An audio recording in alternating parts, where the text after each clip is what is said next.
Okay, so here's just one last little bonus video. I appreciate that some of you probably won't want to go through this whole effort of making orient attributes and adjusting your orients randomly using these vex functions here. And probably some of you just want to go and use the scatter and align. So I thought I'd just quickly show us how we can make our setup again just using the scatter and align. So we're going to come down to our normal here. In fact, let's turn that one off. Let's come down to our mask by feature, which was where we created the mask on our geometry. Now instead of putting down a scatter here, we are going to use our scatter and align. Let's connect that one up. Let's come to our settings for this, and let's just change our point count method to be by density. We've got a density attribute we created here, so let's use that to scatter our points on our surface.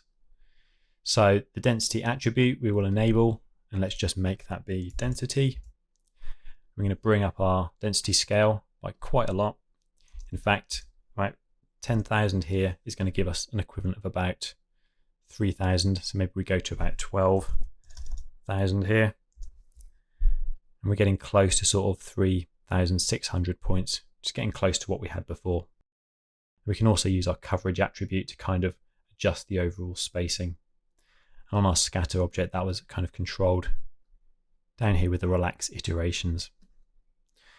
So is that enabled? Let's actually just bypass our scatter and let's connect that up to the set global ID. We're still going to use that later on. I'm going to disable our P scale for now. Get rid of that. I'm going to get rid of our orient stuff. And I'm going to get rid of our orient down here as well. So we're not using all these orient functions that we set before. The rest of this thing is just kind of refining our overall setup. If we come to our copy to points now, you can see that all our plants now are lying along our geometry like so. The reason for this is scatter and align itself is kind of set up by default in Houdini now to use the normal direction being the y-axis. Now I assume they changed this just to be a bit more user-friendly to people coming from other packages, but traditionally it's always been Z in Houdini, and I kind of prefer that anyway.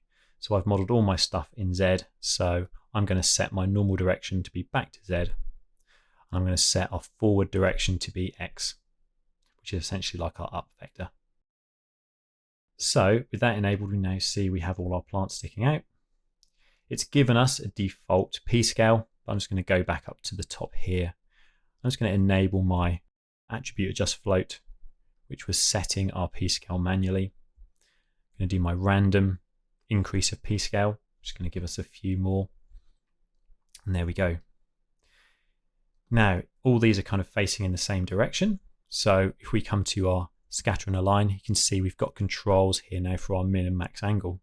So as like we did before, where we had our rotate orient and we were randomly rotating it by an angle, we can do the same up here just by choosing a rotation around normal, min and max angle. And you can see now we are rotating those. The thing that's annoying about this is if you did need some more specific control to say just rotate one of your plants, you do have to sort of build that in manually. There's not an easy way necessarily to select one of your plants and just rotate that. But of course, all we're doing here is actually setting our orient attribute anyway. So there's no reason you can't just take one of the wrangles that we made earlier, like this one, which was just rotating our little clamshell shaped plant here, and you could just enable that one. So we're just using our variant 3. We still have a variant because we're using attribute from pieces, and because we're just setting our orient here, we can still rotate this.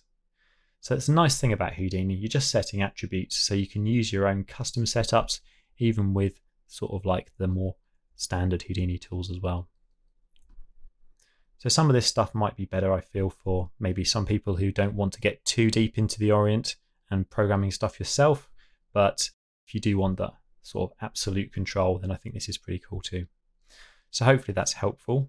One last thing I've just realized that we didn't really cover in this course is a feature of scatter and align, which is quite nice, which is you can have a max rotation cone angle. And by doing this, you can in fact sort of skew your rotation around the initial vector. So I thought I would just show us one last time, going back to our original setup, how we can also set this if we want to. It's going to re-enable all the nodes I deselected, so we're kind of back to our original setup here. And probably the way I would go about this is just to adjust our original normal at the beginning. So we've added our normals here. We have scattered our points, and now we've got normals on our geometry that point outwards. So if I move all this up, I'm just going to put down an attribute randomize afterwards. We're going to randomize our normal.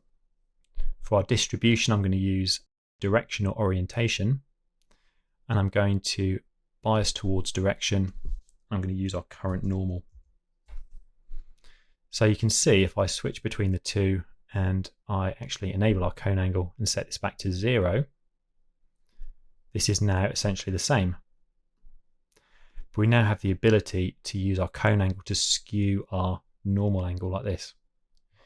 So with this, we can actually use this to drive into our original setup that creates our orient from our normal. And this gives us our ability now to have essentially a sort of random offset around the original normal like so. So if I enable the cone angle here, you can see we're doing a similar thing now. And of course, because this is set based on our orient, all our other controls still work. We can come down here, we can rotate our other random rotation like this, and it's still all following the same general direction. So I hope that's helpful. Depending on which version you like, you can go either way, but if you're in a rush, sometimes this is a really good option. Or if you're sort of not so coding inclined, you can also use this.